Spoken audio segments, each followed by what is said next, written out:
Hi friends, আমার চ্যানেলে আপনাদেরকে স্বাগত জানাই। আজকে আমি আমার সাথে যেটা এসবিআইয়ের একটা স্ক্যাম বলতে পারেন, ফ্রড বলতে পারেন, বাট কাস্টমার কেয়ার সার্ভিসের এত বাজে কাস্টমার কেয়ার সার্ভিস, এবং তারা যে কীভাবে কাস্টমারের টাকা, আপনার কষ্টের টাকা এবং ক্রেডিট কার্ড দেওয়ার জন্য তারা সবসময় আগে লেগে আছে, বাট ফিজ অ্যান্ড চার্জেসের যে কত রকমের ওদের ভুলভাল আছে, যে কীভাবে আপনার কাছ থেকে ফিজ চার্জেস নিয়ে নেবে, আপনি বুঝতেও পারবেন না, বিলের মধ্যে অ্যাড করে দেবে, এবং কীভাবে আপনি ওদের যে ফিচার্সগুলো আছে সেগুলো আপনি ইউজ করতে চাইলেও ওরা, আপনি সেগুলো কম্পাইল হলেও আপনাকে ভুলভাল বুঝিয়ে চার্জেস কেটে নেবে। এবং সেটা যখন আপনি তাদেরকে কমপ্লেন করবেন, সেটা কী পরিমাণ ডিফিকাল্ট ওদের কাস্টমার কেয়ারে কানেক্ট করা এবং তাদেরকে একটা জিনিস বোঝানো এবং তারপর তাদের কাছ থেকে টাকা ফেরত নেওয়া, এটা আমি আপনাদেরকে দেখাবো আজকে একটা ভিডিওতে। আমার এসবিআইয়ের সাথে গত লাস্ট ইয়ারের মানে 2023 অগাস্টের একটা ইস্যু শুরু হয়েছিল, স্টার্ট হয়েছিল, যেটা এখন মে মাস চলছে। মে মাসে গিয়ে যেটা রিজলভ হলো, মানে অলমোস্ট 10 মাস হয়ে গেল। মে, জুন, জুলাই, আগস্ট, আর 3 মাস আছে, মানে 9 মাস ধরে একটা ইস্যু চললো। এখানে টাকা পয়সাটার এটা ব্যাপারটা না, ব্যাপারটা হচ্ছে যে ওরা কীভাবে কাস্টমারের সাথে ফ্রড করে। একটা ব্যাংকের কাছে কত লাখ লাখ কোটি কোটি কাস্টমার আছে, ওরা যদি কারো কাস্টমারের কাছ থেকে 10 টাকা অথবা 1 টাকা করে কারো অ্যাকাউন্ট থেকে কাটে, তাও ওরা কোটি টাকার স্ক্যাম করে নিচ্ছে। সেটা আমরা হয়তো ইগনোর করে যাচ্ছি। এখানে আমার ইস্যু যেটা ছিল সেটা আপনাদেরকে দেখাবো আমি। আমার ল্যাপটপে স্ক্রিন শেয়ার হচ্ছে, আমি এখানেতে বোঝাবো আপনাকে। আমার কাছে এসবিআইয়ের অনেকগুলো কার্ড আছে। অ্যাকচুয়ালি এই ইস্যুটা হয়েছে আমার বাবার ক্রেডিট কার্ডে, বাট ক্রেডিট কার্ডে জেনারেলি আমি ইউজ করি।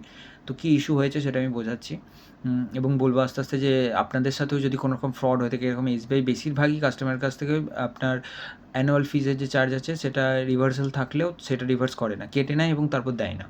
সেটা যদি আপনি নোটিস না করেন তাহলে তো আপনি গেলেন। এবং রিসেন্টলি আমি দেখলাম আমার 2টো কার্ডেতে ভুলভাল চার্জেস কেটেছে, যেটা আমি কোনো ট্রানজ্যাকশন করিনি, বাট ওই চার্জেসটা কেটেছে কিসের জন্য সেটা আমি বুঝতে পারছি না।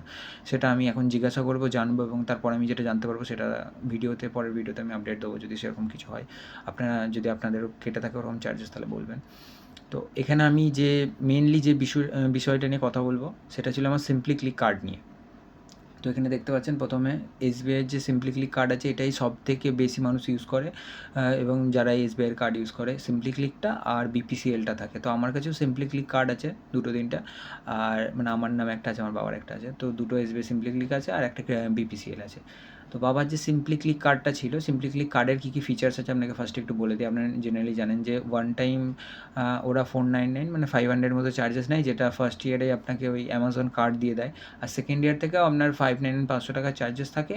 বাট সেটা যদি আপনি ইয়ারলি ট্রানজ্যাকশানে, যেটা ওদের যে কার্ডটা আপনি যেদিন থেকে নিয়েছেন এবং তার থেকে 365 দিন পরের বছরে সেই ডেটের মধ্যে যদি আপনি 1 লাখ টাকার ট্রানজ্যাকশান কমপ্লিট করে থাকেন, তাহলে আপনার ফিজটা রিভার্সাল হয়ে যায়। এখানে লেখা আছে নিশ্চয়ই, কোথায় গেল, মাইলস্টোন বেনিফিট এখানে লেখা আছে, আর ফিজ রিভার্স, অ্যানুয়াল ফিজ রিভার্সাল যেখানে লেখা আছে যে 1 লাখ টাকার যদি আপনি ট্রানজ্যাকশান কমপ্লিট করেন, তাহলে আপনার 499 যে চার্জেসটা কাটছে উইথ জিএসটি থাকে 18%, সেটা সমেত রিভার্স হয়ে যায়।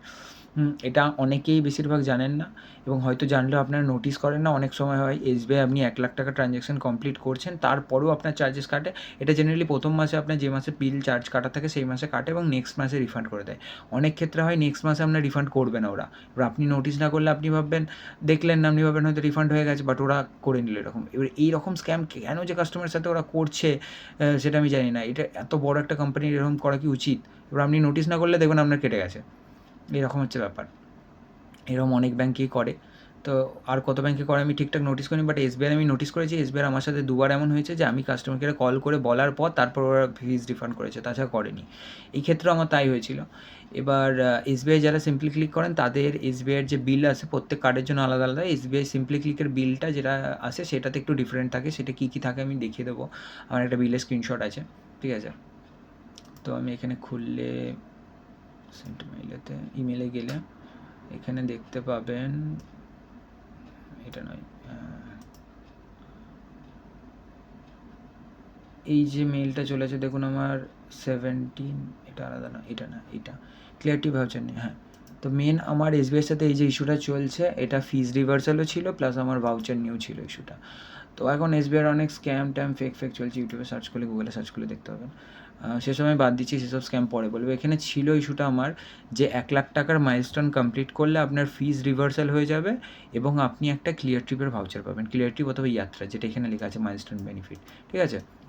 এই জিনিসটা তো ফার্স্ট অফ অল কাস্টমার কেয়ারে কল করে বোঝানো আপনার মুশকিল। অর্ধেকের বেশি কাস্টমার কেয়ারে যারা কাজ করে ওদের কেউ কিচ্ছু জানে না, লিটারেলি কিচ্ছু জানে না। প্রত্যেকবার আমাকে কল যতবার কানেক্ট হয়েছে, কল তো কানেক্ট হতে অনেকক্ষণ টাইম লেগেছে, কল যতবার কানেক্ট হওয়ার পর আমাকে তাদেরকে বোঝাতে হয়েছে যে এই বেনিফিটটা আছে। ওরা তো বলছে যে 2 লাখ টাকা কমপ্লিট হলে আপনি পাবেন, 1 লাখ টাকার তে কোনো বেনিফিট নেই। একটা ফালতু কথা বলে যাচ্ছে। একজন তো আমাকে একটা কী বলবো, ইমেলে একটা ডকুমেন্টও পাঠিয়ে দেয়, তারপরেও ভুল বলছে। আবার যাদেরকে কল করবে, ঠিক আছে স্যার দাঁড়ান আমরা দেখছি একটু সার্চ করে। সে নিজে, তাকে আমাকে শেখাতে হচ্ছে। তারা কীভাবে যে এসবিআই তাদেরকে কাজে নেয় আমি বুঝতে পারি না। কাস্টমার এক্সিকিউটিভ তারা কিচ্ছু নলেজ নেই একদম। কেন যে কাজ করছে কাস্টমার কেয়ার সার্ভিসে কোনো আইডিয়া নেই। কাস্টমারকে তো বিরক্ত করে দেবে, ওই জন্যই মনে হয় রেখেছে, যাতে কাস্টমার ফ্রাস্ট্রেটেড হয়ে আর কল না করে, আর ওরা যেন টাকাটা লাভ করে নেয়। আচ্ছা, তো যেটা বলছেন আমি পয়েন্টে ফিরে আসি। এখানে আছে যে যদি আপনি 1 লাখ টাকার এবং 2 লাখ টাকা দুটো মাইলস্টোনই যদি আপনি কমপ্লিট করেন, দুবার আপনি পাবেন। তারপরে কোনো 3 লাখ টাকার কমপ্লিটে কিছু নেই। যদি আপনি 1 ইয়ারের মধ্যে 1 লাখ টাকা একবার কমপ্লিট করেন আর একবার 2 লাখ টাকা কমপ্লিট করেন, তাহলে আপনি 2000 টাকার দুবার ভাউচার পাবেন। এবার ক্লিয়ার টিপও পেতে পারেন, ইয়াত্রাও পেতে পারেন। মোস্ট অফ দ্য কেসে ক্লিয়ার টিপের ভাউচার দেয়। 1 লাখ টাকার মাইলস্টোনটাতে ক্লিয়ার টিপ দেয়। আমি এটা আগে দেখিনি কখনো, এখানে স্ল্যাশে লেখা আছে। বাট 2 লাখ টাকা যেটা থাকে ওটাতে আপনি হয় ক্লিয়ার টিপ পেতে পারেন, নয় ইয়াত্রা পেতে পারেন। ওটাতে অল্টারনেটিভ থাকে যেটা ওদের অ্যাভেলেবেল থাকে। ঠিক আছে? তো আরও কিছু টার্মস অ্যান্ড কন্ডিশন আছে, ওসব দেখার দরকার নেই। মোট কথা হচ্ছে এইটা, 1 লাখ টাকা 2 লাখ টাকা কমপ্লিটে। এবার আপনি কীভাবে 1 লাখ টাকা ক্যালকুলেট করবেন? ওদের অ্যাপের মধ্যে একটা স্পেন্ড অ্যানালাইজার বলে থাকে, বাট ওটা এত ঘাটিয়া ওদের অ্যাপ্লিকেশন, ওর মধ্যে কাজই করে না অর্ধেক টাইম। স্পেন্ড অ্যানালাইজারও ঠিক করে স্পেন্ড করতে পারে না। এবং এখানেতে কোথাও কি এখানে লেখা আছে অনলাইন স্পেন্ড, দেখতে পাচ্ছেন অ্যানুয়াল অনলাইন স্পেন্ড। মানে আপনি যদি ওই কার্ডটাকে নিয়ে কোথাও অফলাইনে সোয়াইপ করেন, মানে ক্যাশ উইথড্রল করেন, তাহলে এটা কাউন্ট হবে না। আর যদি আপনি কোনো গ্রসারি স্টোরে গিয়ে গ্রসারি স্টোরে গিয়ে যদি আপনি সোয়াইপ করেন, মানে যেখানে ক্রেডিট কার্ড দিয়ে পেমেন্ট করতে হয়, যে কোনো শপে গিয়ে অথবা কোথাও গিয়ে, তো সেটা কাউন্ট হবে না। একমাত্র অনলাইনে আপনি যদি কিছু পারচেস করে থাকেন সেটাই কাউন্ট হবে। এবার আমি কার্ডটা দেখাই আপনাকে। আমার আগস্ট টু আগস্ট, মানে একটা মাসের আগস্টের 10 তারিখ, 10 তারিখ না 9 তারিখ থেকে নিয়ে তারপরের বছরের আগস্ট মাসের এত পর্যন্ত সাইকেল। তো আগের বছর আমার সাইকেল কমপ্লিট হয়েছিল। এই বছরেও আমার যখন আগস্টের মাসের বিল জেনারেট হয়, 10 তারিখে মনে হয় বিল জেনারেট হয়, 10 তারিখ না 17 তারিখে, এখানে ডেট লেখা আছে। এইটা আমি বিলটা ওপেন করে নিয়েছি। হ্যাঁ, 25শে আগস্টের স্টেটমেন্ট ডেট 25 তারিখে, তার মানে 24 তারিখ থেকে নিয়ে 24 তারিখ এরকম একটা ওদের কাউন্ট আছে। এখানে আমি ট্রানজ্যাকশন দেখাচ্ছি না, বাট আপনাকে দেখাচ্ছি সিম্পলি ক্লিকের ক্রেডিট বিলটা কেমন হয়। ওপরটা আপনার সবারই সেম এরকম থাকে, নিচের দিকে আপনার ট্রানজ্যাকশনগুলো থাকে। আর সিম্পলি ক্লিকে স্পেশালি এই পার্টটা অ্যাড থাকে, এই অনলাইন স্পেন্ড সামারি, এই জিনিসটা দেখতে পাচ্ছেন। এখানেতে আপনার প্রত্যেক মাসে এই জিনিসটা বাড়তে থাকে। প্রত্যেক মাসে এই যে লেখা আছে accumulated spend till now still statement date, আমি এটাকে জুম করে দেখালে আপনাকে দেখতে পাবেন এই জায়গাটা লেখা আছে। এটা আপনার প্রত্যেক মাসে দেখবেন এটা। আর একটা এখানে লেখা আছে ধরুন spend left to reach milestone, এটা 1 লাখ থেকে এটা কমতে কমতে থাকবে। এটা প্রথমে 1 লাখ থাকবে, যে থেকে শুরু হলো, তারপর কমতে কমতে থাকবে, দেখো কমতে 1 লাখ কমপ্লিট হলে এটা ড্যাশ হয়ে যাবে। যেমন এটাই যে 1,483,000 টাকা আমি স্পেন্ড করেছি এক বছরে, তাই এটা ড্যাশ হয়ে গেছে। আর এটা 2 লাখটার মাইলস্টোনটা এবার স্টার্ট হয়েছে। এবার 2 লাখের এটা 99 থেকে, এবার যদি আমি আরও স্পেন্ড করতাম এটা আরও কমতে থাকতো। এবার আমি জিনিসটা মেনটেন করতাম, আমি চেষ্টা করতাম যাতে ফিজটা রিভার্সাল করে নেওয়া যায়। ক্রেডিট কার্ডটা আমরা সবাই জানি, ক্রেডিট কার্ড বলে দুধারি তলবার, মানে ভালোও আছে, সুবিধাও আছে, খারাপ আছে। আপনি যদি ঠিক করে ইউজ করতে পারেন তাহলে ক্রেডিট কার্ডে লাভ আছে। তো আমি চেষ্টা করতাম যাতে 1 লাখ টাকার আমি স্পেন্ড করে নিই, এবং যাতে আমাকে কোনো চার্জেস না দিতে হয়। এবং ক্লিয়ার টিপের ভাউচারটা তো একটা এক্সট্রা বেনিফিট। তো আমার কী হলো, আমার লাস্ট আমি যখন সেপ্টেম্বর মাসে, এটা অগস্ট আছে, জুন জুলাই মাসের বিল এসেছিলো, এবং তখন একটা এসবিআই থেকে এসএমএস এসেছিলো যে you have left 10,000 or something to spend complete your milestone. তো আমি কী করি, আগস্ট মাসে এখানে স্টেটমেন্টেও দেখতে পাবেন যে আমার টোটাল আউটস্ট্যান্ডিং 10,804। এই কার্ডটার বেশি ইয়েও নয়, ভ্যালু নয়। কার্ডটা হচ্ছে আপনার লিমিট হচ্ছে 15,000 টাকা। তো আমি 10,000 সামথিং 10,800 টাকা ট্রানজ্যাকশন করি, আর 1 লাখ টাকা আমি কমপ্লিট করে দিই, জাস্ট মাইলস্টোনটা কমপ্লিট করবো বলে। 1,483,000 টাকা আমার কমপ্লিট হয়ে গেলো। আমার এখানেও এটা কিন্তু কোনো অফলাইন স্পেন্ড নয়, এটা পরিষ্কার লেখা আছে এখানে অনলাইন স্পেন্ড সামারি, 1,483,000 টাকার। এই অনুযায়ী এখানে 1 লাখ কমপ্লিট হয়ে যাওয়া উচিত। এবং এখানে দেখাচ্ছেও এটা ওদেরই বিল, এটা আমি বানাইনি এবং আমি ভুলভাল ক্যালকুলেট করিনি, এটা ওরাই ক্যালকুলেট করে এটা আমাকে পাঠিয়েছে, এবং এখানে 1 লাখ কমপ্লিট হয়ে গেছে। এবার এটা যখন কমপ্লিট হয়ে যাবে আমি ক্লিয়ার টিপের ভাউচার পাবো, এবং আমার ফিস নেবে না, সিম্পল কথা। তো আগস্ট মাসের বিল জেনারেট হলো যথারীতি, আগস্ট মাসের বিল জেনারেট হলো, এবং আগস্ট মাসে আমার ফিস চার্জ করে। তো এসবিআইয়ের এরকমই ফালতু নিয়ম ওদের একটা, যে ওই মাসে আমরা বিল চার্জ করবো 499 এবং জিএসটি, এবং নেক্সট মাসে মানে আগস্টের পর আছে জুন, জুলাই, আগস্ট, সেপ্টেম্বর মাসের বিলেতে আমরা ওটা রিফান্ড করে দেবো। আমি এবং ক্রিয়েটিভের ভাউচারটাও জেনারেলি 1-1.5 মাসের মধ্যে, মানে আপনার সাইকেল কমপ্লিট হতে লাগে না আপনার জেনারেলি যখনই 1 লাখ কমপ্লিট হয় তার 1 মাসের মধ্যেই, মানে যে মাসে বিল জেনারেট হলো তার 1 মাসের মধ্যে ভাউচার এসএমএসে চলে আসে। এবং না হলে বেশি দিন এলে আপনি কল করে নিতে পারেন। এবং সেকেন্ড, আপনার যদি 2 লাখ টাকার ট্রানজ্যাকশানটাও আপনার ধরুন 4-5 মাসে কমপ্লিট হলো, আপনার তারপরেই 1 মাসের মধ্যে চলে আসে। আমি সেপ্টেম্বর ওয়েট করলাম, আমার সেপ্টেম্বরে ফিজ রিভার্সাল হলো না। ফার্স্ট অফ অল আমি এটাতে অবাক হয়ে গেলাম যে আমার 1 লাখ টাকা ট্রানজ্যাকশান কমপ্লিট হয়েছে, বাট আমার ফিজ কেন রিভার্সাল হলো না? তো আমি কী করলাম, আমি কাস্টমার কেয়ারে কল করলাম যথারীতি, এবং ওদেরকে সেপ্টেম্বর মাসেও আমি কল করিনি, আমি কল করেছিলাম আপনার জেনারেলি সেপ্টেম্বরে কল করেছিলাম, আমার ঠিক মনে পড়ছে না, এখন অনেক দিন হয়ে গেলো জিনিসটা। বাট আমার যেটুকু মনে আছে যে মনে হয় আমি সেপ্টেম্বর মাসেই কল করেছিলাম। সেপ্টেম্বর মাসের লাস্টের দিকে আমি যখন বিল জেনারেট হলো কল করলাম ওদেরকে, বললাম যে এরকম, এক তো কাস্টমার কেয়ারে বোঝানো ওদের মুশকিল যে আমার 1 লাখ মাইলস্টোন কমপ্লিট হয়ে গেছে, তাও আমার ফিজ করেছে, আমার ফিজ রিভার্সাল করেনি। তো এবং আমি ক্রিয়েটিভের ভাউচারটাও এখনও পাইনি। তো কতদিন, প্রথমে আমাকে বললো স্যার পেয়ে যাবেন, আপনি ওয়েট করুন 1 সপ্তাহ। ওরা একটা কী কমপ্লেন নিল না কী করলো, আমি ওয়েট করলাম 1 সপ্তাহ, আমি পেলাম না কিছু। তারপরে আবার আমি কল করলাম কাস্টমার কেয়ারে 1 উইক পর। এটা একটু খুব ধৈর্য রাখতে হয় একটু জিনিসটা। আমি যা জিনিসটা ফেস করেছি আমি সেটাই বলবো আপনাদেরকে, সেই জন্য আমি বলছি। এটা খুব ধৈর্য আর মনে রাখার কেস। তো লিখে রেখে আমি নেক্সট উইকে, মোটামুটি নেক্সট উইক কি আরও বেশি হবে, 1 সপ্তাহ পরে আমি কল করলাম ওদেরকে কল করে ওদেরকে বললাম যে এরকম কী হলো, এখনও পর্যন্ত কেন আমি পেলাম না জিনিসটা, ভাউচারটাও পেলাম না, আমার ফিজটাও রিভার্সাল হলো না। তখন ওরা আমাকে বললো যে স্যার, ওরা চেক করছে, ওরা ওদের সিস্টেমে চেক করছে, বলছে আপনার বিভিন্নজন বিভিন্ন জিনিস বলেছে আমাকে, কেউ একজন ফিক্স বলে না, আমাকে বলছে আপনার 91,000 স্পেন্ড হয়েছে, আপনার 99,000 হচ্ছে না, আমাদের সিস্টেমে দেখাচ্ছে না, সরি মানে 1 লাখ দেখাচ্ছে না সিস্টেমে। আমি বলছি আপনারা কী বলছেন, আমাকে তো বিলে দেখাচ্ছে 1 লাখ টাকা, আপনারা বিল পাঠিয়েছেন, বিল তো আমি পাঠাইনি, তাহলে আপনারা ভুল পাঠিয়েছেন নিশ্চয়ই। বলছে না স্যার তাহলে আপনি পাঠান। আমি বলছি আপনারাও তো দেখতে পাবেন, আপনারা বিল পাঠিয়েছেন, আগস্টের বিলের হিসাব তো আপনাদের কাছেও আছে।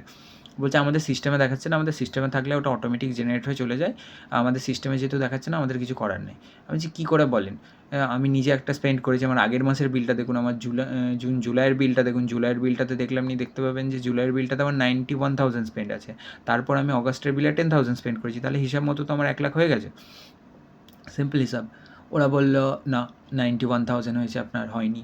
আর তারপর একটা কীরকম ফালতু হিসাব বলেছিল, আমার বিলটা যেহেতু এই 25 তারিখ জেনারেট হয়, তো আর ট্রানজ্যাকশানটা আমার মনে হয় এখানে আমার ফুল বিলটা নেই, তাই আমি দেখাতে পারছি না ট্রানজ্যাকশানটা। আমি অ্যারাউন্ড, ওরা কী বলছিল যে 17 তারিখের কিছু একটা ক্যালকুলেশন আছে, 17 আগস্টের, আপনি 16 আগস্টে কী ক্যালকুলেশন করেছেন, 2 দিন ট্রানজ্যাকশানটা পেন্ডিং ছিল, আপনি যে 10,000 ট্রানজ্যাকশানটা করেছেন 2 দিন পর হয়েছে বলে, বিলটা আপনার 2 দিন পর জেনারেট হয়েছে বলে সেই ট্রানজ্যাকশানটা ক্যালকুলেট হয়নি, ওটা পরের সাইকেলে ক্যালকুলেট হবে, তাই আপনার ওটা 1 লাখ টাকা কমপ্লিট হয়নি, আর আপনার ফিস চার্জ করা হয়েছে। আমি তখন একটু অবাক হয়ে গেলাম, বললাম তাহলে ওই সাইকেলে যখন কাউন্ট হয়নি এটা কি ঠিক, আমি তো ওই জন্যই ট্রানজ্যাকশান করেছিলাম, আর দেখুন ফিসটা যদি রিভার্সাল করা যায়। তখন আমার মাথা ঠিক কাজ করেনি, জিনিসটা আমি বুঝতে পারিনি ওর কথাটা। দিয়ে বললো ঠিক আছে স্যার, আমাদের এখান থেকে রিকোয়েস্ট করে দিচ্ছি, আপনার ফিসটা রিভার্সাল হয়ে যাবে, হয়ে যাবে। তখন আমি কথাটা মাথায় নিই, আমি ভাবছি ঠিক আছে ফিসটাই যদি রিভার্সাল হয়ে যায় ওটাই ভালো। ফিসটা রিভার্সাল ওরা ইজিলি করে দেয়, কারণ এখানে ইজিলি করারও কথা নয়, এটা আমি যেহেতু ওদের ক্রাইটেরিয়া পূরণ করেছি, এটার প্রাপ্য, এটা আমার পাওয়া, আমি ফিসটা রিভার্সাল হবে, আমার ফিস চার্জ করার কোনো ওদের অধিকারই নেই। তো আমাকে ফিসটা তখন ফোনে কলে বললে যে আপনার রিভার্স হয়ে যাবে, 24 ঘন্টার মধ্যে হয়ে যাবে। তখন আমি নোটিস করিনি জিনিসটা, আমার ফিসটা রিভার্সাল হয়ে গেল, যতটাই বললো নেক্সট মান্থের বিলে হয়ে যাবে, আমি যখন আপনার এখান থেকে অ্যাপ্রুভাল হয়ে গেছে আমি রেখে দিলাম। আমি ভাবলাম যে ঠিক আছে। তারপর আমি ভাবলাম যে কথাটা যে আমাকে বললো যে আপনার ওটা কাউন্ট হয়নি, আমার ওটা কাউন্ট কীভাবে না হয়? এক তো যেদিন আমার বিল জেনারেট হয় সেদিন থেকে সেদিনের সাইকেল কাউন্ট হয়। আর যদি আমার ওটা কাউন্ট না হয় তাহলে ওটা আমার বিলে আসতো না। মানে আমার বিলে আসতো না। কথাটাই আমাকে ভুল বলল। এমন ভুল বোঝালো। দিয়ে আমি যথারীতি আমার মাথায় যখন ওই জিনিসটা এলো, আমি তাহলে তো কথাটা ভুল বলছে আমার। যখন আমার বিলে জিনিসটা এসছে মানে ওই সাইকেলেই আমার কাউন্ট হয়েছে। বিলে যদি আমার না আসতো তাহলে ওটা কাউন্ট হতো না। আমি সেম জিনিসটা নিয়ে এবার আমি মেল করি। এবার আমার শুরু হলো, এটা জিনিসটা স্টার্ট হলো, আমি আরেকবার কাস্টমার কেয়ারে কল করি। আমি 2-3 বার কাস্টমার কেয়ারে কল করে জিনিসটা বোঝানোর চেষ্টা করি। ওরা তো বুঝতেই পারে না। ওরা ওদের এন্ড থেকে কমপ্লেন করে, আমি বলি কমপ্লেনটা আমাকে ইমেলে কপি পাঠান, সেটার কোনো কপি পাঠায় না। এবং যথারীতি আরও বিচ্ছিরি জিনিস চলতে থাকে। এবং এটা যে মাসে চলছে অক্টোবর মাসটা, ওই টাইমে আমার আরও 3টে কমপ্লেন চলছিল। আরও ফ্লিপকার্টের সাথে একটা কেস চলছিল, আর একটা ই-কমার্স সাইট আছে electronics.com বলে, ওই সাইটেও যদি কেউ কোনো প্রোডাক্ট কিনে থাকো, একদম ফেক সাইট, ভুলেও কিনবে না, গুগলে রিভিউ দেখতে হবে এবং অন্য জায়গায় দেখতে হবে, ওই সাইটটা কাস্টমার প্রোডাক্ট অর্ডার নেয় এবং দেয় না।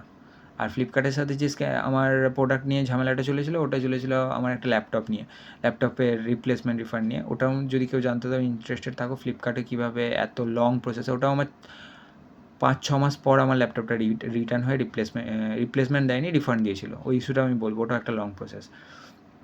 তো যাক, ব্যাক টু দ্য পয়েন্ট, এটাই ফিরে আসা যাক। আমি ফার্স্ট মেলটা দেখাই এবার কী করেছি আমি। অক্টোবরের 3 তারিখে অক্টোবরের 5 তারিখে আমি ফার্স্ট মেল করি এসবিআইকে, যে আমি জিনিসটা দেখানো, ওরা আমাকে বলতে যে তাহলে একটা মেল করে দেন, যে কী ইস্যুটা হয়েছে, ওটা রিপ্লাই করে নাকি। আমি ফার্স্ট মেল করলাম যে 1 লাখ টাকার আমি মাইলস্টোন কমপ্লিট করেছি, আগস্ট মান্থের বিলেতে ক্লিয়ারলি দেখা যাচ্ছে, তাহলে প্লিজ এটাকে আপনারা এক্সপ্লেন করুন যে এটা কীভাবে হচ্ছে। আর ওদের সেই এক জেনারিক এক্সপ্লেন, ঠিক আছে। প্রথমে আমাকে এটা পাঠালো, এটা মনে হয় অটো রিপ্লাই ছিল, হ্যাঁ এটা অটো রিপ্লাই, এটাতে কোনো রেসপন্স আসে না। হ্যাঁ, ক্লিয়ারিটি ভাউচারের আমাকে একটা পাঠালো, যে কী করলে আপনি ক্লিয়ারিটি ভাউচার পাবেন, তার একটা গাইড পাঠালো, এবং এটাই ক্লিয়ারলি লেখা আছে যে 1 লাখ টাকা কমপ্লিট হলে পাবে, 2 লাখ টাকা কমপ্লিট হলে পাবে। পরে যখন আমি এই মেলগুলো করার পর আমি কাস্টমার কেয়ারে কল করেছি, আমি যখন কাস্টমার কেয়ারে কল করে বলি যে আমার তো 1 লাখ টাকা কমপ্লিট হয়েছে, তখন বলছে না 1 লাখ টাকা কমপ্লিট হলে তো পাওয়া যায় না, 2 লাখ টাকা কমপ্লিট হতে। কী ভুলভাল কথাবার্তা। আমি বলছি আপনি নিজে একটা আমাকে পিডিএফ পাঠিয়েছেন, আপনারা নিজেরা পড়ে দেখুন আগে ভালো করে পিডিএফটায় কী লেখা আছে। বলছে দাঁড়ান দেখছি, গুগল সার্চ করছি, করছি। প্রত্যেকবার কাস্টমার কেয়ারে কল করলে 15 মিনিট, আধ ঘন্টা আপনার মাথা খারাপ করে দেবে, ঠিক আছে। খুব ধৈর্যের জিনিস। এটার জন্য যে আমার হ্যারাসমেন্ট হয়েছে, আমার আরও এসবিআইয়ের কাছ থেকে কম্পেনসেশন পাওয়া উচিত। এসবিআইয়ের এগেনস্টে তোমরাও কমপ্লেন করা উচিত, যে একটা কাস্টমারের একটা সিম্পল জিনিস যেটা পাওয়া উচিত সেটাকে এক তো ঠিক করে এক্সপ্লেন করতে পারেনি, এবং এটা ওদেরই ফল্ট ছিল, ওদের সিস্টেম ফল্ট ছিল। আমি শেষ পর্যন্ত কী হলো, আমি পেয়েছি ভাউচার, এবং আরেকটা ফল্ট কী হলো, আরবিআই থ্রু কেস হলো, আরবিআই কেস করলাম, আরও ইনগ্রাম টিনগ্রাম অনেক কিছু কেস আছে, আমি পুরো জিনিসটা বলবো আপনাদেরকে, তাই তো করেছি। নেক্সট ডে এটা ভুল একটা পাঠালাম, আমি বললাম I did not get clarity voucher yet, unable to phone number, এখানে ফোন নাম্বার দেওয়া আছে আমার ওখানে, যেখানেতে ও ফোন নাম্বারে রিচ করা থাকতে ওদেরকে কল করা ডিফিকাল্ট, তো সেইভাবে ওরা আবার কন্ট্যাক্ট যদি করে আমাকে, সেভাবে বলেছিলাম কল করতে, ওরা তো কল করেই না, ভুলভাল টাইমে কল করে। আর যেহেতু ওটা আমার বললাম কার্ডটা আমার বাবার, ওটা বাড়ির নাম্বারে ছিল, তো ফোন এলে ওখানে, আর আমার সাথে আমি না কথা বললে তো বাড়ির লোক সেইভাবে কথা বলে ওদের সাথে হ্যান্ডেল করতে পারবে না, ঠিক আছে জিনিসটা। তারপর আমাকে কি বললো, ই ভাউচার, হ্যাঁ, we'd like to inform you as per offer e voucher or annual spend on 1 lakh 1 lakh at e voucher 2000, annual spend on 2 lakh, দুটোতেই পাওয়া যায় ক্লিয়ার টিপ, সেটাই বলেছে। Voucher code and other relevant details will be send via register mobile. আচ্ছা, এখানে ওরা এখানে ঠিক করে লেখেনি, এরা জাস্ট আমি কমপ্লেন করেছিলাম সেটার এগেনস্টে একটা পাঠিয়েছে, রিলিভেন্ট সেন্ড ভায়া মোবাইল, আমাকে পাঠাবে বলেনি। এখানে একটা ওরকম বলেছে, if you are not satisfied, আমি ভাবলাম হয়তো পেয়ে যাবো। তারপরে আবার পাঠিয়েছি, তারপরে আমি আবার, এটা চলছে নভেম্বর, অক্টোবর থেকে নভেম্বর হয়ে গেলো, ঠিক আছে, 1 মাস হয়ে গেলো এখনও মেলের মধ্যে, যে 2 মাস হয়ে গেল কমপ্লেন করার পরেও এখনও পেলাম না। 2 মাস মানে আগস্টে আমার হয়েছে জিনিসটা, সেপ্টেম্বরে পাওয়া গেছে, সেপ্টেম্বর, অক্টোবর, নভেম্বর হয়ে গেলো, 2 মাস হয়ে গেলো এখনও পাইনি, সেটা বলছি। তখনও চলছে জিনিসটা। আর একবার কল, সেম রিপ্লাই ওদের কাছ থেকে, যে ওরাই কীভাবে কথায় পাল্টি খেয়েছে, ঠিক আছে। একটু আগেই আমাকে বলেছিল, এই আগের মেলটাতেই ছিল, দেখুন এখানে ক্লিয়ারলি লেখা আছে যে 2 লাখে স্পেন্ড অথবা 1 লাখে স্পেন্ড, দুটোতেই পাওয়া যাবে, we'd like to inform you. Second time আবার আমাকে বলেছিল যে 1 লাখে তোমার ফি রিভার্সাল হবে, 2 লাখেতে তুমি ভাউচার পাবে। সেইটা হচ্ছে এইখানটাই, এইখানে দেখেছে, এখানে লেখা আছে we regret to inform you that your card is eligible for the milestone or not eligible, okay, will be eligible for milestone voucher the annual spend of 2 lakh or more। 1 লাখেরটা তুলেই দিল, মানে কথার কোনো ঠিক নেই ওদের। আচ্ছা, যে পিডিএফটা পাঠিয়েছিলাম একবার ওটা খুলে দেখিয়ে দিই, এখানে কী লেখা আছে। এখানে লেখা আছে, যেমন লেখা আছে পিডিএফটাতে, সিম্পলি প্রথম লাইনেই লেখা আছে যে 2000 ইচ দুবার পাবেন আপনি, 1 লাখেতে আর 2 লাখেতে, দুবারেতেই আপনি ক্রিয়েটিভের ভাউচার পাবেন। ইয়াত্রাও দেয় স্ল্যাশ দিয়ে, বাট ওই আর কি, যে 1 লাখেতেও পাবেন, 2 লাখেতেও পাবেন। কী ভুলভাল জিনিস লেখে, ঠিক আছে। কোথায় ছিলাম আমি, এখানে ছিলাম। এখানে ওদেরই কথা কন্ট্রাডিক্ট করছে কতবার, ওদের কথা ঠিক নেই, কীরকম কাস্টমার, এগুলোর কে দায় নেবে, এগুলোর কে কমপ্লেন নেবে, এগুলোর এগেনস্টে তো কেস করা যায় না। আমরা কাস্টমারের একটা ভুল হলে, একটা ফ্রড হলে, ওরা যে পরিমাণ চার্জেস নেয়, একদিন তুমি বিল পেমেন্টের মিস করবে, ঠিক আছে, দেখবে 16%, 33% ক্রেডিট কার্ডে চার্জ কাটে, ঠিক আছে, ওটা রিভার্স করে না কোনো দিন। আর এরকম যে ওরা ভুলভাল স্টেটমেন্ট দিচ্ছে, এগুলোর কোনো দায় নেই, এগুলোর জন্য কোনো ফাইন নেই, এগুলোর কোনো কম্পেনসেশন নেই, কোনো চার্জেস নেই। এই হচ্ছে ভালো, আমরা কাস্টমাররা চুপচাপ থাকি বলে ওরা এরকম পেয়ে বসে। ঠিক আছে, আমি এখানে ওটাই লিখেছি যে PDF you provided and your last mail, এখানে লিখেছে 1,00,000 টাকা স্পেন্ড হলেই আমি এলিজিবল। তাহলে কীরকম ভুলভাল কথা হতো, আমি ওটা লিখেছিলাম। আবার একজন রেফারেন্সে লিখেছে, we regret to inform that as per check your SBI account for 1,00,000 milestone target spend not achieved. এখানে লিখেছে টার্গেট স্পেন্ড নট অ্যাচিভড, কিন্তু এখানেও কেউ ক্লিয়ারলি বলেনি যে আমি কত টাকা স্পেন্ড করেছি করেছি। আমি যে স্ক্রিনশটটা পাঠিয়েছি সেটার প্রপার অ্যান্সার দেয়নি যে তাহলে ওখানে 1,00,000 টাকা কী করে দেখাচ্ছে, আমার 1,00,000 টাকার ওপর স্পেন্ড কী করে দেখাচ্ছে। আমি সেম জিনিস আবার স্ক্রিনশট পাঠিয়েছি এবং আবার ওদেরকে বলেছি তাহলে কেন এটা দেখাচ্ছে, এটা এক্সপ্লেন করো। আবার বলেছে সিনসিয়ারলি অ্যাপোলজি, এখানে কোনো রিপ্লাই নেই সেরকম। আবার বলেছে আমি অ্যাপোলজি, তোমার অ্যাপোলজি নিয়ে আমার কোনো কাজ নেই, আমাকে ভাউচার দাও। ঠিক আছে, ফিজ রিভার্সালটা তখন হয়ে গেছিলো। ঠিক আছে, এখানে একটা জায়গায় কোথায় লেখা ছিল স্পেনটা নিয়ে, এখানে এই মেলটাতে লেখা নেই, faced by accept our inconvenience telephonic conversation as but, এখানে কল করেছিলাম সেটা নিয়ে কিছু বলেছে ওই আর কি, এখানে কোনো সেরকম রেসপন্স নেই। আমি আবার একবার মেল করেছি, এটা চলছে তোমার 26 জানুয়ারি। ঠিক আছে, না অক্টোবর থেকে নভেম্বর ডিসেম্বর জানুয়ারি হয়ে গেল, জানুয়ারি এন্ড, এখনও ভাউচার পাইনি। হ্যাঁ, এবার একটা মেল আসে 30 জানুয়ারি, যেখানে আমাকে একজন একটু স্পেন্ড দেয়। এখানে আবার বলছে milestone spend for the year, এখানে আবার আলাদাই একজন আমাকে বলেছিল 91 স্পেন্ড করেছি, সেটা আমাকে মেলে পাঠায়নি, বাট বলছে যে আমার যে সাইকেলটা আছে 30 আগস্ট থেকে নিয়ে 29 আগস্ট পর্যন্ত, 22, 23, 23 আমি স্পেন্ড করেছি 91,000, আচ্ছা এই বলেছে 91,984। ঠিক আছে, যেটা আমাকে ওই প্রথম জনের জন্য বলেছিল not eligible for the milestone. But এখানে আমার বিলেতে 1,483 টাকা যেটা দেখাচ্ছে, ওটা কীভাবে দেখাচ্ছে, ওটার জন্য এখনও স্পেন্ড করেনি, ওটা এক্সপ্লেন করেনি। আবার এখানে এই লেখাটার মানে আমি বুঝতে পারছি না, মাইলস্টোন স্পেন্ড ফর দিস ইয়ার 66,065, এইটা কি ডিফারেন্সিয়াল অ্যামাউন্ট, এত 2 লাখের জন্য এত, তাহলে 91 যদি আমি স্পেন্ড করে থাকি তাহলে 66 কী করে আসছে ভ্যালুটা। ঠিক আছে,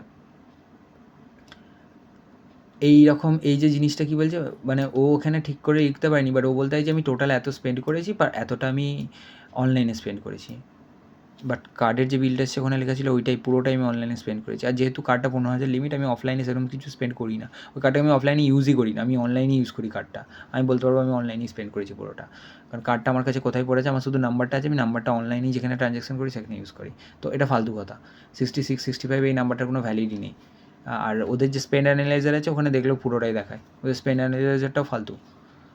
আর তারপর আমি আবার মেল করলাম 30 জানুয়ারি যে এটা যদি হয় তাহলে 30 অ্যান্ড নাও ইউ আর, হ্যাঁ এখানে লিখেছে বিলের, আমি এখানে এটাই বলেছি যে আমার বিলের মধ্যে লেখা আছে 1,00,000 টাকার উপর স্পেন্ড করেছি, আর এখানেতে তোমরা বলছো যে আমি 30 এত থেকে এতর মধ্যে আমি 91,000 সামথিং স্পেন্ড করেছি। So correct, then please send me an acknowledgement that the data reflecting on the August bill and as well as the September bill are incorrect and showing one customer wrong bill with wrong information is a big mistake from your side. তাহলে তোমরা acknowledge করো, আমাকে একটা acknowledgement পাঠাও যে তোমরা ভুল করেছো, তোমরা যে বিলটা পাঠিয়েছো সেটা আমাকে ভুল পাঠিয়েছো। এবং এই টাইমে যখন এই জিনিসটা চলছিল তখন আমি একবার কাস্টমার কেয়ার একজনের সাথে কথা বলেছিলাম, সে আমাকে বলেছিল, সে ভালো বলছিল কথাটা, সে আমাকে বললো যে হ্যাঁ ঠিক আছে, আপনি তো দেখেছেন যে আপনার 91,000 স্পেন্ড হয়েছে সেপ্টেম্বরের বিলেতে, তাই আপনি 10,000 স্পেন্ড করে কমপ্লিট করেছেন। যদি আপনি কম দেখতেন তাহলে আরও বেশি স্পেন্ড করে আপনি মাইলস্টোনটা অ্যাচিভ করার চেষ্টা করতেন। আমি বলেছিলাম সিম্পলি হ্যাঁ ঠিক কথা, আর আমি সেই জন্যই তো মাইলস্টোনটা অ্যাচিভ করবো বলেই আমি ওই টাকাটা স্পেন্ড করেছিলাম, নাহলে আমি করতাম না। আমি যদি অনেক দূরে থাকতাম মাইলস্টোন থেকে তাহলে এই জিনিসটা আসতোই না, ঝামেলাটা। তোমরা আমাকে ভুল বিল পাঠিয়েছো বলে আমি এই জিনিসটা দেখেছি, যদি বিলটা তোমরা ঠিক পাঠাতে, তোমরাই ভুল বিল পাঠাচ্ছ বারবার, যদি তোমরা বিলটা ঠিক পাঠাতে তাহলে এই জিনিসটা হতো না। সেটা ওরা স্বীকার করছে না যে আমরা বিলটা ভুল পাঠিয়েছি। তোমাকে ভাবছে তুমি আগে অ্যাকনোলেজ করো জিনিসটা, তোমাদের সিস্টেমে ভুল আছে, সিস্টেমে কী রকম যে টেস্টিং করেছে ওদের সিস্টেমগুলো, আর কীরকম যে বিল পাঠাচ্ছে কে জানে। স্টিল রিটার্ন আপডেট, আচ্ছা এটা আমি মেল করেছি 30 জানুয়ারি, 5 ফেব্রুয়ারি হয়ে গেল। ঠিক আছে, মানে এক সপ্তাহ হয়ে গেল, কোনো রিপ্লাই নেই ওদের কাছ থেকে ওইটার ওপর। তারপরে এখানে একটা রিপ্লাই পাঠিয়েছে 6 তারিখে যে truly inconvenience wish inform that sure the same under further feedback. এটা জাস্ট রেফারেন্স কমিউনিকেশন, এখানেতে সেরকম কিছু লেখেনি। আচ্ছা, wish to take a note then complain, ওরা আবার একটা কমপ্লেন নিয়েছে এসআরবি অফার এবং কনসিডারেশন, আন্ডার কনসিডারেশন, এবং রিপ্লাই করেনি কিছু। নেক্সট আবার মেল এসছে 13 তারিখে, এক সপ্তাহ পর ওখান থেকে 6 তারিখে, that we regret to inform you that our record there is no clarity বিবি হচ্ছে রিফ্লেক্টিং অন ইউর অ্যাকাউন্ট। কী করে রিফ্লেক্টিং হবে? তোরা তো নিজেরাই আগে থেকে বলেছিস ভাই যে ওটা স্পেন্ড লিমিটে যায়নি অটোমেটিক। বাট যে ইস্যুটা যে চলছে সেটার এখনও কোনো সলিউশন নেই, সেটার কেন অ্যান্সার দিচ্ছে না যে 1,00,000 টাকার বিলটা আমার কাছে এলো কী করে? তাহলে ওরা কি আমার কাছ থেকে 10,000 টাকা আর এক্সট্রা টাকা নিয়ে নিয়েছে, যেটা আমি পেমেন্ট করে দিয়েছি অলরেডি 10,000 টাকার? সেই 10,000 টাকাটা তাহলে আমার কাছ থেকে ওরা নিয়েছে, ভুল নিয়েছো, তাহলে সেটা ফেরত দাও আমাকে। এরকম হলো জিনিসটা। এবার হচ্ছে আবার পাঠিয়েছি আমি 13 ফেব্রুয়ারিতে, যে লাস্ট কনভারসেশনের রেসপন্স হলো না, এটা ভুলভাল রেসপন্স হলো সেটা নিয়ে। ফেব্রুয়ারি চললো, ফেব্রুয়ারি 20 ফেব্রুয়ারি আবার একটা রেসপন্স এসছে ওদের কাছ থেকে, সাবজেক্ট টু অ্যাপ্রুভাল। হচ্ছে সাবজেক্ট টু অ্যাপ্রুভাল, ওরা আবার একটা না, বারবার ওরা ইস্যু নিয়ে যাচ্ছে, একটা করে টিকিট রেস করে যাচ্ছে, কমপ্লেন রেস করে যাচ্ছে, এবং যদি ওদের ম্যানেজার দেখে, হায়ার অথরিটি দেখে যে হ্যাঁ অ্যাপ্রুভ করা যাবে, তাহলে অ্যাপ্রুভাল করবে। আমি লাস্ট 20 ফেব্রুয়ারি পর্যন্ত এই মেলটাই রিপ্লাই মেসেজ করেছি, তারপর আর আমি এসবিআইয়ের সাথে মেলে কমিউনিকেশন করিনি, ওদের সাথে মেলে কমিউনিকেশন করে আমি টায়ার্ড। এবার আমি করলাম কি, আমি মাঝখানে দেখেছিলাম যে আরবিআই কমপ্লেন করা যায়, ইনগ্রামে কমপ্লেন করা যায়, বাট ব্যাঙ্ক রিলেটেড ইস্যুর জন্য আরবিআই কমপ্লেন করলে বেস্ট আমি বলবো। আমার একটা বন্ধুর ব্যাঙ্ক, একটা এফআই কার্ড ছিল, এফআই ব্যাঙ্ক বলে, ওখানে তো ওর টাকা আটকে গিয়েছিলো, ও আরবিআইতে কমপ্লেন করে, ও অনেক দিন চেষ্টা করলো ওদের সাথে, কোনো রকম কিছু হলো না, মেল টেল চললো, ও আরবিআইতে কমপ্লেন করলো, 1 সপ্তাহের মধ্যে টাকা পেয়ে গেলো। এরকম হচ্ছে ব্যাপার আরবিআইতে কেস করলে। তো আমি যখন আরবিআইয়ের জিনিসটা মাথায় এলো, তাহলে আমি আরবিআইয়ের অম্বুডসম্যান যে সাইটটা আছে, আমি ওখানে গেলাম, ওখানে গিয়ে কমপ্লেন করা ইজি, ফাইল করা খুবই ইজি, যদি বলো আমাকে আমি আরেকবার দেখিয়ে দেবো পরে। এখানে ট্র্যাক ইয়োর কমপ্লেনে গেলে আমার নতুন কমপ্লেনটা দেখতে হবে, পুরোনো কমপ্লেনটা দেখতে হবে, আর এখানে ফাইলে কমপ্লেন করলে নিউ কমপ্লেন হবে, ঠিক আছে? তো এটা আমার হচ্ছে কমপ্লেনগুলো, আমি আরবিআই যা যা কমপ্লেন করেছি। আরবিআইও একবার কমপ্লেনে কাজ হয়নি, মানে এসবিআই কত ড্যামনা, মানে এসবিআইয়ের লোকগুলো কত বাজে, কী পরিমাণে ওরা মানে সব পাইলে সব অথরিটিকে ওরা ইগনোর করে, সেটা দেখাচ্ছি আজকে। আমি প্রথম কমপ্লেন করেছি 29 ফেব্রুয়ারি। আচ্ছা, ওদের লাস্ট মেল এসেছিলো আমার সাথে 20 ফেব্রুয়ারি, ঠিক আছে? 20 ফেব্রুয়ারি এসেছিলো, আমি ফ্রাস্ট্রেটেড হয়ে গেলাম এতদিন হওয়ার পর, তাই আমি কমপ্লেন করলাম 29 ফেব্রুয়ারি, আমাদের লাস্ট লিপ ইয়ারের ডে। তো এখানে গিয়ে এসবিআইতে আমি একটা কমপ্লেন করে দিলাম যে এরকম আমার সাথে এই হয়েছে। কমপ্লেনটা খুলবে নাকি দেখি, এখন ডিজিটাল ফ্যাক্টরি খুলেছে, ওকে।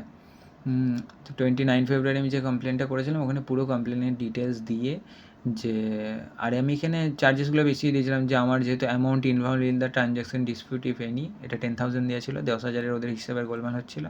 কম্পেনসেশন 10,000 টাকা, যদি আমার 10,000 টাকার ফল্ট থাকে তাহলে আমাকে 10,000 টাকা দাও। আর compensation in harassment and mental arguing. আমি একটা জিনিস নিয়ে আগস্ট থেকে নিয়ে ফেব্রুয়ারি হয়ে গেল কমপ্লিট, মার্চ পর্যন্ত, মানে প্রায় সেপ্টেম্বর, অক্টোবর, নভেম্বর, ডিসেম্বর, জানুয়ারি, ফেব্রুয়ারি, 6 মাস ধরে ভুগছি। তো সেটার তো একটা মেন্টাল হ্যারাসমেন্ট থাকে, প্লাস এতবার কল, এতবার ওদেরকে করা, সেটার জন্য আমি 20,000 লিখেছিলাম, যদিও এটা পাইনি, আলাদা আলাদা ফিজ অ্যান্ড চার্জেস। যাই হোক, কমপ্লেন করলাম। আরবিআই থেকে কমপ্লেন হওয়ার কিছুদিন পরই আমি আরবিআইয়ের কাছ থেকে একটা মেল পেলাম। সেই মেলটা ছিল এরকম, এটাও সেন্টে ছিল, আরবিআই থেকে মেলটা এসেছিলো 30 মার্চ, ঠিক আছে? মানে ফেব্রুয়ারিতে, 29 ফেব্রুয়ারিতে কমপ্লেন করেছি, এসছে আমার 30 মার্চ স্যাটারডে। 1 মাস টাইম লেগেছে, আরবিআইয়ের ওখানেও টাইম লাগে, বাট জিনিসটা হয়েছে, আরবিআইয়ের তরফ থেকে কমপ্লেন হয়েছে, কারণ আমি আর ওদেরকে কল করছিলাম, আমি আরবিআই কমপ্লেন করে ছেড়ে দিয়েছিলাম।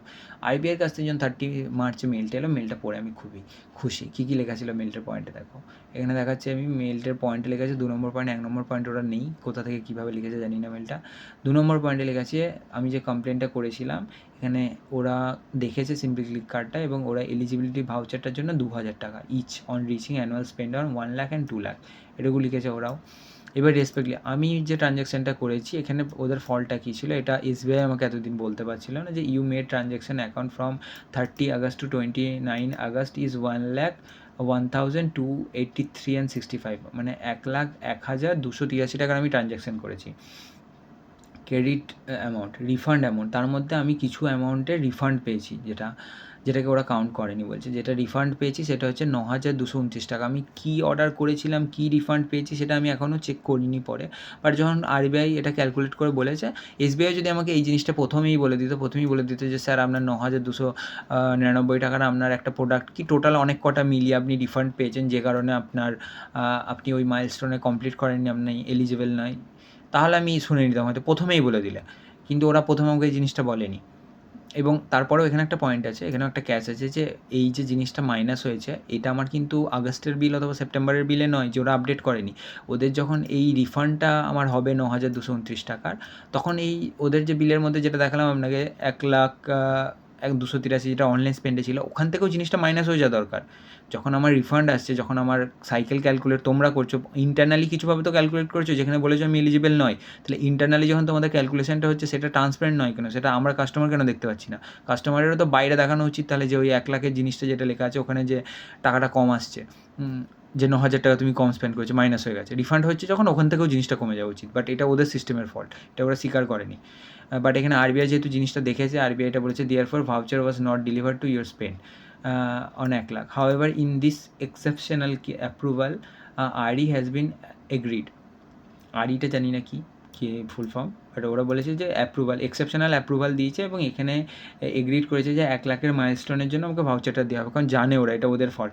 ওরা 1,00,000 টাকা শো করাচ্ছে ওখানে অনলাইন স্পেন্ড লিমিটে, এবং ওখানে দেখাচ্ছে যে আমি কমপ্লিট করে গেছি 1,00,000 টাকার, ওইটা যে ড্যাশ হয়ে গেছে ওখানটায় 2,00,000-এতে চলে এসেছে জিনিসটা, 1,00,000 কমপ্লিট হয়ে গেছে, এটা ওদের ফল্ট। এটা যদি ওরা সিস্টেমে না আপডেট করে, এটা ওই যে আবার এটা অন্য কিছু দেখার জন্য না, এটা স্পেশালি সিম্পলি ক্লিক কার্ডের ওই কী বলবো কার্ডের মধ্যেই ওই স্পেশাল কলামটা অ্যাড করা থাকে। অন্য কার্ডের বিল আমি আমার বিপিসিএলের বিল দেখাবো তো ওই জিনিসটা নেই, ওই জিনিসটা অ্যাড করা থাকে যাতে কাস্টমার ইজিলি দেখতে পারে, ক্যালকুলেট করতে পারে যে তোমার কতটা কমপ্লিট হয়েছে, তুমি আরেকটু ট্রানজ্যাকশন করো দিয়ে তুমি ভাউচার নিয়ে নাও, সেই জিনিস সিম্পলি বলার জন্য। ভিডিওটা অনেক লম্বা হয়ে গেলো, 30 মিনিট হয়ে গেলো। আচ্ছা, পুরো জিনিসটা এক্সপ্লেন করছি আমি। তো ইয়াত্রা অথবা ক্লিয়ার টিপে same will be deliver to you. Okay, your number. এখানেই শেষ নয়, জিনিসটা কী হলো দেখো, এখানে 30 তারিখে 30 মার্চ আমাকে আরবিআই পাঠিয়েছে, আমি খুশি হয়ে গেলাম পেয়ে যে আরবিআই ইস্যুটা রিজলভ হয়ে গেছে এবং আরবিআই ক্লোজ করে দিয়েছে ওখানে। তারপরও আমি ওয়েট করলাম এক সপ্তাহ ওপর ওয়েট করলাম, কোনো রকম কোনো রেসপন্স এলো না। আমি 3 এপ্রিলে মেল করলাম, ঠিক আছে, এটা এসেছিলো এক সপ্তাহ নয়, মানে মোটামুটি 4-5 দিন ওয়েট করলাম। এবং এখানে আরবিআই কাকে অ্যাসাইন করেছিল, এখানে রূপালী ভারদ্বাজ বলে আরেকজনকে সিসিতে রেখেছিলো মেলে, যে হচ্ছে এসবিআইয়ের হয়তো নোডাল হেড অথবা কেউ কার্ডের যে দেখবে, এসবিআই কার্ড, এখানে লেখা আছে sbicard.com। আমি নেক্সট আবার মেল করলাম 3 এপ্রিল, আরবিআইয়ের মেলটা গেল না, আরবিআই দুজনকেই মানে রিপ্লাই অল করেছিলাম, আরবিআইয়ের ওটাই গেল না, কারণ ওই মেলটা মেসেজ ব্লক আছে, ওতে টু ওয়ে যায় না, ওখানে মেল ডেলিভারি হয় না। আর রূপালী ভারদ্বাজকে মেল গিয়েছিলো কি still did not receive the gift voucher, please let me know the status, ঠিক আছে, 3 তারিখে করেছিলাম। 1 মাসের ওপর হয়ে গেল, রূপালী ভারদ্বাজের ওখান থেকে কোনো মেলের রিপ্লাই নেই, আমার ইনবক্সে দেখিয়ে দিতে পারবো, আমার ইনবক্সে কোনো মেল আছে, কিন্তু ওদের কাছ থেকে কোনো রেসপন্স আসেনি, কোনো রকম কোনো রেসপন্স নয়। মাঝে আমি একবার এসবিআইয়ের ওখানে কাস্টমার কেয়ারে কলও করেছিলাম, সেখান থেকেও আমি কোনো রেসপন্স পাইনি যে কী হচ্ছে জিনিসটা নিয়ে। তাই আমি বললাম না, তোমাদের তো আর কেস নেবো না, আমি আবার যাবো আরবিআই কেস করবো, কী হবে দেখি শেষ পর্যন্ত। আমি আবার গেলাম, আবার 2-5 তারিখ 30 মার্চে আমার কাছে আরবিআইয়ের মেল এসেছিলো। আমি এপ্রিলের পুরো মাসটা ওয়েট করলাম, 1 মাস হয়ে গেল, 1 মাসের ওপর, 1 মাস 2 দিন 3 দিন হয়ে গেলো। তারপর আমি 2 তারিখে মে মাসের, এটা চলছে মে মাসের 12 তারিখ, আমি 2 তারিখে মে মাসের আমি আবার একটা কেস ফাইল করলাম, এটা এখনও কমপ্লিট মানে কমপ্লেন্সে আছে, বাট এটা ক্লোজ হয়ে গেছে যদিও। আমি 2 তারিখে আবার একটা আরবিআইতে কেস করলাম, ওই সেম ইস্যুগুলো আপলোড করে দিয়ে এবং ওখানে ভালো করে মেনশন করে দিয়েছিলাম, এখানে লিখে দিয়েছিলাম 2,000 টাকার ভাউচারের ইস্যু, আর 2,000 টাকা কম্পেনসেশনটাতে আমি লিখেছিলাম আরও 10,000 টাকা, আর এখানে ভাউচারের ইস্যুটা 2,000 টাকা। যেহেতু আরবিআই বলে দিয়েছে তোমাকে পাঠাতে, তাও 1 মাস হয়ে গেছে, তুমি এখনও ভাউচারটা পাঠাচ্ছ না, তুমি এখনও রেখে দিচ্ছ তোমার কাছে ধরে, মানে আচ্ছাই আছে, কী বলবো, মানে কাস্টমারের, মানে কী বলবো, ওদের কি কাস্টমারের ওপরে এত ফাইন, এত চার্জ, ওরা যে 1 মাস 7 মাস লেট করলো একটা জিনিস, 7 মাস আমি বাদ দিচ্ছি, আজ আরবিআই বলার পরেও 1 মাস লেট করলো জিনিসটা দিতে, সেটাতে ওদের ওপর কোনো অ্যাকশন নেই। যে এই কমপ্লেনটা করার মনে হয় 2-3 দিনের মধ্যেই আমার কাছে কল এলো, এখানে আমার নাম্বারটা দেওয়া ছিল, 2-3 দিনের মধ্যেই আমার কাছে এসবিআই থেকে কল এলো, ডাইরেক্ট একজন কল করলো, তার একটা নাম্বার ছিল, এটা +33 নাম্বার ছিল, আমি বললাম ফ্লিপকার্টে স্ক্যাম কলের মতো হয়তো, আমি ধরলাম, রিসিভ করে আমাকে বললো এসবিআই থেকে বলছি, আর যে নামে অ্যাকাউন্ট আছে সেটা বললো আপনি বলছেন, আমি বললাম হ্যাঁ বলছি, বলছে আপনি গিফট ভাউচারের জন্য আপনার আছে, তো আপনার কাছ থেকে কনফার্মেশন করার জন্য, আর আপনি কিসের গিফট ভাউচার নেবেন, ক্লিয়ার টিপ না ইয়াত্রা। দিয়ে আমি তো শুনে বুঝে গেলাম যে বাবা, আমার তো প্রথমে রাগও ধরেছিলাম, আমি বলছি আপনাদের যে 1 মাস আগে একবার কমপ্লেন হয়েছে, সেই কমপ্লেনটার আপনাদের এতদিন টাইম লেগে গেলো, আপনারা এতদিন কী করছিলেন, তখন বলছে, "না, না স্যার, আমাদের কাছে ওটা প্রসেসিংয়ে ছিল, ওটা সাবজেক্ট টু অ্যাপ্রুভালে ছিল। বাট আপনার কাছ থেকে এখন কনফার্মেশন করার জন্য যে কোনটা নেবেন সেটা বলুন, অ্যাপ্রুভাল দিচ্ছে।" তাই আমি বললাম, "ঠিক আছে, আপনি ইয়াত্রাটা দিন অথবা ক্লিয়ারটিভ, যেটা চাইতাম সেটাই পেতাম মোট কথা তখন।" দিয়ে বলল, "ঠিক আছে।" দিয়ে আমি বললাম, "ওটা কত দিনের মধ্যে পাবো?" বলছে, "স্যার, আপনি 2 দিনের মধ্যে পেয়ে যাবেন। যদি না পান তাহলে আপনি এই নাম্বারটায় আবার কল করবেন।" ঠিক আছে? তো আমি ঠিক আছে কলটা কেটে দিলাম। দিয়ে ওরা তারপর 1 দিনের মধ্যেই, 2 দিনও লাগেনি, 1 দিনের মধ্যেই যাত্রা ভাউচারটা এসএমএস, আমি জিজ্ঞাসা করেছিলাম যে এসএমএস আসবে না ইমেল আসবে? বলছে, "আপনি এসএমএসও চলে আসবে, ইমেলে যদি আপনার না আসে তাহলে আপনি কল করবেন, আপনাকে এসএমএস অথবা ইমেলে পাঠিয়ে দেওয়া হবে, আবার আমার কাছ থেকে পাঠিয়ে দেবো।" তো আমাকে 1 মাস ওই 1 দিনের মধ্যে তারপরে যাত্রা ভাউচারটা পাঠিয়ে দিল এবং ঠিক ছিল। তো পুরো ইস্যুটা একটা জিনিস, একটা সিম্পল জিনিস, যেটা এসবিআইয়ের একটা সিস্টেম ফল্ট। আমি জানি না ওরা এই ফল্টে এরপর কারেকশন করবে নাকি। এটা কিন্তু ওদের সিস্টেম ইস্যু। এটা আমিও এবার থেকে বুঝতে পেরে গেলাম এবং আপনাদেরকেও বলে রাখছি যে আপনারাও যদি এরপর কোনো ট্রানজ্যাকশন করেন এসবিআই এই ভাউচার নেওয়ার জন্য এবং যদি মাঝখানে আপনারা কোনো প্রোডাক্ট অর্ডার করে থাকেন, সেটা আপনার ক্যান্সেল হয়ে যায় কি রিটার্ন করে দিয়ে রিফান্ড পেয়ে থাকেন, সেই রিফান্ডটা কিন্তু ওর বিলের মধ্যে মাইনাস হচ্ছে নাকি এটা আপনাকে দেখে নিতে হবে। এটা আপনার দায়িত্ব, কারণ ওরা করবে না। আর ওরা যদি নেক্সট টাইম সেম ভুল করে তখন আপনিই ফালতু লস হয়ে যাবে। আপনার যদি 1,00,000-এর অনেক বেশি থাকে, মানে ধরুন 1,10,000, 20,000, 30,000 ট্রানজ্যাকশন হয়েছে, যেখানে আপনার ওই 1,000-এর, আপনার 1,000-এর অথবা 100 টাকারও যদি ওই জায়গাটায় ডিফারেন্স আসে না, আপনার ওইটা মাইলস্টোনটা কমপ্লিট হবে না ওই 100 টাকা রিফান্ডের জন্য। আর সেটা এবার সব ক্ষেত্রে তো সবাই এইভাবে কমপ্লেন করতে পারে না।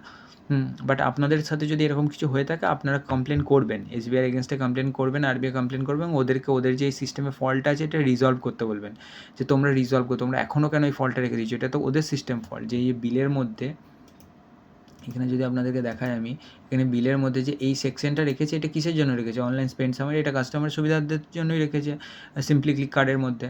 এবং সেখানেতে এখানে যে তোমরা দেখাচ্ছ এই জিনিসটা কমপ্লিট হয়ে গেছে, এটা যখন আমি রিফান্ড পাবো তখন জেনারেলি এটা মাইনাস হয়ে যাবে। যেহেতু তোমাদের টেকনিক্যাল ইস্যু, তোমরা ব্যাক এন্ডে ক্যালকুলেশন করছো, সেই ক্যালকুলেশনটা আমাদেরকে দেখাচ্ছে না। ফ্রন্ট এন্ডে একটা আলাদা ক্যালকুলেশন হচ্ছে, ব্যাক এন্ডে একটা আলাদা ক্যালকুলেশন হচ্ছে, দুটো আলাদা আলাদা টেবিল আছে। আমিও সফটওয়্যার ইঞ্জিনিয়ার ভাই, আমিও বুঝি, টেস্টিং করি, ডেভেলপাররা করে কীভাবে লিঙ্ক করে রেখেছে আর এই জিনিসটা আপডেট করে নে। এই জিনিসটা তো দুটো জায়গাতে সেম হওয়া উচিত, দুটো জায়গায় ডিফারেন্ট ডিফারেন্ট ডেটা কেন আসবে? কাস্টমারকে দেখাচ্ছ একটা, দিখানে কে দাদা হাতি, খানে কে দাদা লাগ, দিখানে কে দাদা লাগ, এরকম আর কি। কাস্টমারকে দেখাচ্ছে আলাদা ডেটা আর নিজেরা দেখছে আলাদা ডেটা, সেটা নিয়ে কাস্টমারের সাথে ঝামেলা, কাস্টমারের কত হ্যারাসমেন্ট। তো এটাই ছিল এই এসবিআই স্ক্যাম রিলেটেড ইস্যু। আর ইনগ্রামের মধ্যেও আমি কিছু আমার কমপ্লেন চলছিল এবং আরও একটা কমপ্লেন চলছে। ইনগ্রামের মধ্যে যদি কীভাবে কমপ্লেন করতে হয়, ই দাখিলের মধ্যে যদি কোনোভাবে কীভাবে কমপ্লেন করতে হয়, সেই রিলেটেড আমাকে কমেন্টসে জানাবেন। আমি একটা কেস চলছে, আমি নেক্সট ভিডিওটা, আমার এই ইনগ্রামেরতে দুটো কেস চলছিল কমপ্লেন। ফ্লিপকার্টের সাথে যে ইস্যুটা হয়েছিল আমি সেটাকে নিয়ে নেক্সট ভিডিওটা করবো। ফ্লিপকার্টের সাথে আমার ল্যাপটপ নিয়ে একটা লং ইস্যু, প্রায় 4 মাস এরকম চলেছে ইস্যুটা, 4-5 মাস। ফ্লিপকার্ট, এসআর, মানে কী বলবো, কিছু বলার নেই। ওই ইস্যুটা ওখানেই বলবো তখন। আরেকটা 2-3টা কোম্পানি আছে, কিছু কিছু ফেক সাইট আছে, এখন এত ফেক সাইট হয়ে যাচ্ছে। তো অথরাইজ সাইট ছাড়া যদি কোনো নতুন সাইটে গিয়ে অর্ডার করেন, সেই সাইটটার আগে রিভিউ দেখবেন, বাইরে গুগলে সার্চ করে, গুগল ম্যাপে দেখবেন যদি ওই সাইটটার স্টোর খোলা থাকে, কোথাও অথবা লেখা থাকে, সেখানে রিভিউয়ে গিয়ে পড়বেন অন্য কাস্টমাররা ওই সাইটটা থেকে কী ফেস করেছে। সাইটটার যদি কোনো ফেসবুক পেজ থাকে, ইনস্টাগ্রাম থাকে, সেখানে কেউ রিভিউ লিখেছে নাকি। যদি থাকে, নতুন সাইটে অর্ডার করতে গেলে আগে এই জিনিসগুলো চেক করে নেবেন। নাহলে এই একটা সাইট আছে electronics.com বলে, কোথায় গেল, এখানে দেখাচ্ছে আমার, এটা ক্লোজ হয়ে গেছে, খোলা আছে, এখানে আছে, এটা আবার লগ আউট হয়ে গেছে।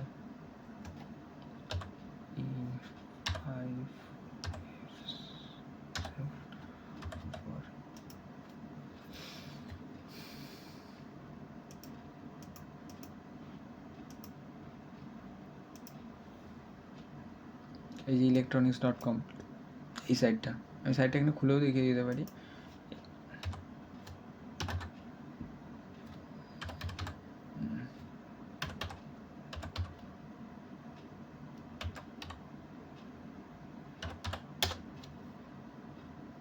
যে এই ওয়েবসাইটটা, যেমন অনলাইনে ইলেকট্রনিক্সের কম্পোনেন্ট কেনার জন্য review.com আছে, সেরকমই একটা সাইট। রিভিউটা তাও ট্রাস্টেড একটু, কারণ ওখানটা থেকে আমি দীর্ঘদিন অনেকদিন কিনেছি। এই সাইটটা ওর মতোই খুলেছে।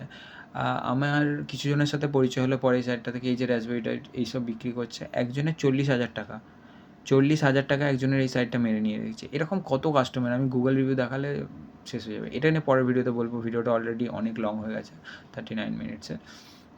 তো ঠিক আছে, আমার চ্যানেলটা সাবস্ক্রাইব করে রাখবেন। আমি যত রকমের এরকম অনলাইন ফ্রড হচ্ছে, স্ক্যাম হচ্ছে এবং আপনাদের সাথে যদি কিছু হয়ে থাকে কীভাবে আপনারা নেক্সট স্টেপ নেবেন, কোথায় কোথায় কমপ্লেন করতে পারবেন সেই সব রিলেটেড আমি বলবো।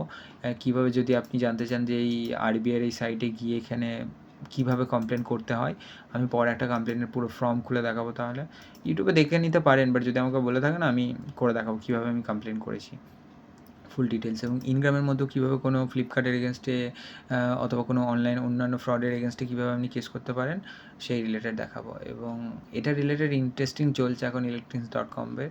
এটার এখনও এখান থেকে ইনগ্রাম থেকে কোনো সলিউশন আসেনি। এবার এখানে বলেছে ই দাখিলে কেস করতে, ই দাখিলের থ্রু এবং আরও পুলিশের থ্রু কমপ্লেন করে আমি কীভাবে এই কেসটা থেকে আমি আদৌ টাকা পাই নাকি, এটা যদি পেয়ে থাকি সাকসেসফুল, এটাকে নিয়েও একটা ভিডিও বানাবো। আপাতত যেটুকু চলছে আমার সেটাও আমি দেখাবো, সেটা আমি কতদূর আমি কী কী করেছি এবং তারপর এদের এগেনস্টে কিছু অ্যাকশন নিতে পারি নাকি, সেটা একটা ইন্টারেস্টিং বিষয় হবে। দেখা যাক। ঠিক আছে, ওকে, বাই, ভালো থাকবেন সবাই, গুড নাইট।